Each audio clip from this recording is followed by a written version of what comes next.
Gentlemen, we're going to go over the training programs intended for Tuesday, 11/19. Starting top to bottom, I'll give you some suggestions on how I would potentially set up and or run the training session. Starting first with drills, three-point dowel hinge, you guys should be pretty familiar with by this point.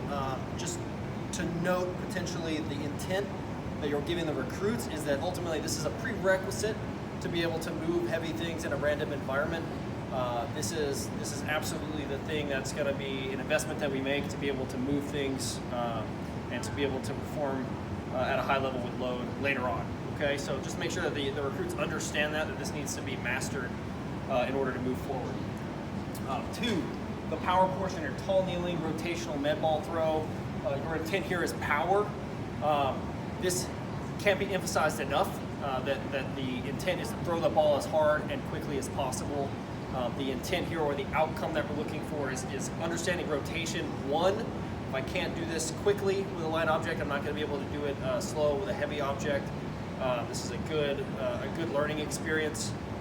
1, 2, it's also going to get them very potentiated or prepared once they get into their actual team event or their more intense training session. So please coach intent as much as you can here. Power, a good clap or a good throw, a good toss, making loud noises generally helps with that. Make sure that they're fired up for this portion here. The team event, 4 rounds at a Tabata interval. Just to revisit, Tabata interval is 20 seconds on, 10 seconds off.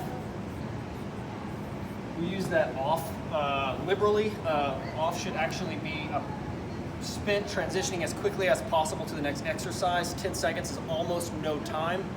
So they should be moving with intent between stations. Okay. So since we have 4 exercises in this Tabata, it's going to be 4 groups of 7, meaning that anything that requires gear is going to need 7 at least, 7 modalities. We want for the goblet squat first, 12 to 16 kilograms. You guys should have 5 each of those, so that should be pretty easy. Just go ahead and set up 10. If you have some outliers or females, guide them towards that lighter 16 kilo kettlebell.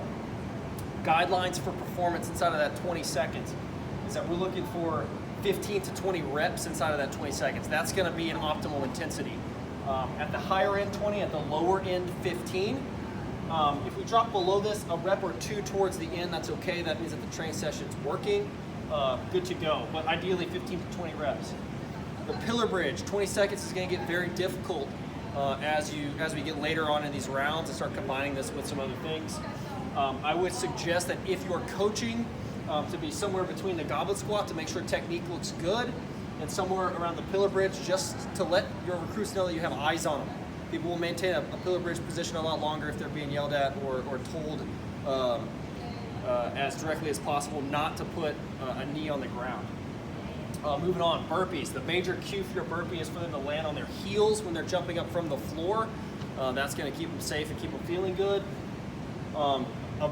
Going hard is going to be around 12 burpees. I would like to see no less than 8 burpees inside of that 20 seconds. Now that's grooving, I understand that, but that should be the standard that you set in order to kind of push them forward a little bit. Last exercise is going to be a dead bug. In terms of setting up med balls, this is my suggestion. 2 4-kilogram med balls, 2 10-pound med balls, 2 12-pound med balls, and 2 15-pound med balls.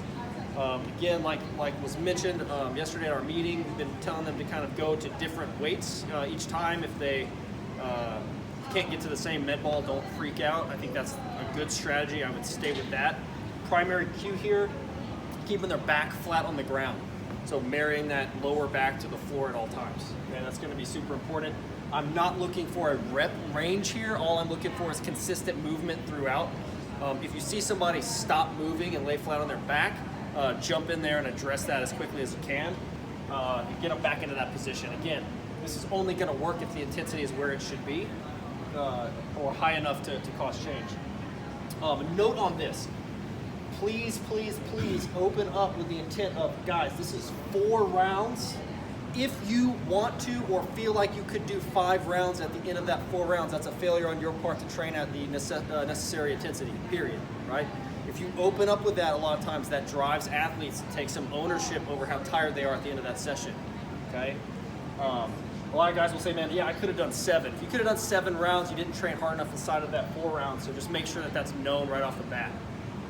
Soft tissue and mobility, you can refer to week 7 details for more information about what exactly we want to do there. Little note on preparation. This is going to work well. All of these training sessions are going to work well if things are set up as far ahead of time as possible, knowing that you don't want to get in at 4 a.m. Still, a 10-minute investment in getting a couple of things set up is going to go a long way in keeping everything moving smoothly.